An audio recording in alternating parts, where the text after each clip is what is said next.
Kindly subscribe the channel and hit the bell icon to get regular updates. Thank you.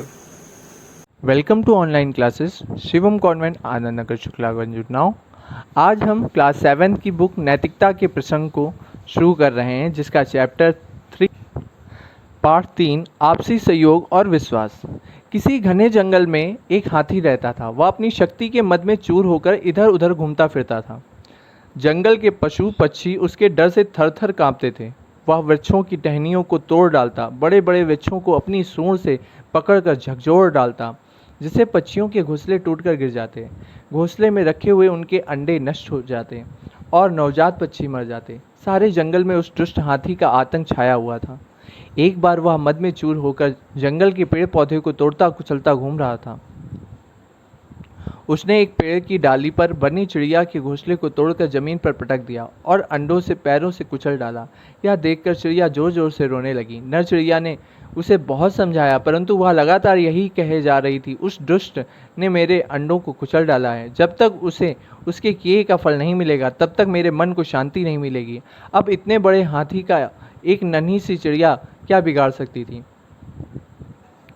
नर चिड़िया को कोई उपाय नहीं सूझ रहा था। वह करे तो क्या करे। वहीं पास के पेड़ पर एक कठफोड़वा रहता था। वे सभी एक दूसरे के दुख दर्द के साथी थे। चिड़िया को रोते हुए देखकर वह उसके पास आया। उसने चिड़िया से कहा, बहन तू रो मत, मैं तेरा दुख को दूर करूँगा। उस शैतान हाथी को सजा अवश्य मिलेगी, मुझे कोई उपाय सोचने दे।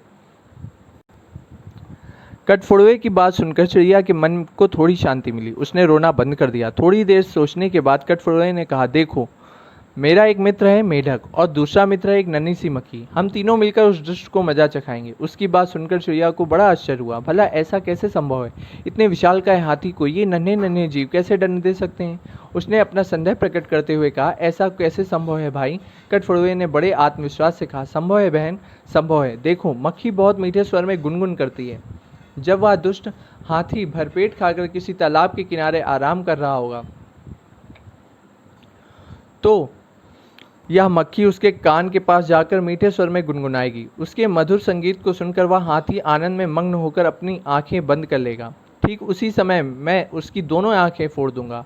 आंख फूट जाने पर वह चिघाड़ता हुआ इधर उधर भागेगा। उसी समय मेरा मित्र मेढक कीचड़ वाले तालाब के किनारे टर टर करेगा। अंधा हाथी पानी के लिए दौड़ेगा, परंतु कीचड़ में फंसकर बेमौत मारा जाएगा। चिड़िया को यह योजना जच गई। कठफोड़वे ने अपने मित्रों को बुलाया और अपनी योजना समझाई। वे दोनों उसकी सहायता के लिए तैयार हो गए। अगले दिन जब हाथी भरपेट खाना खाकर आराम कर रहा था, तो मक्खी ने योजना अनुसार उसके कान के पास जाकर मीठे स्वर में गुनगुनाना आरंभ कर दिया। हाथी ने ऐसे मधुर संगीत पहले कभी नहीं सुना था। वह मस्ती में आंखें बंद करके संगीत का आनंद लेने लगे।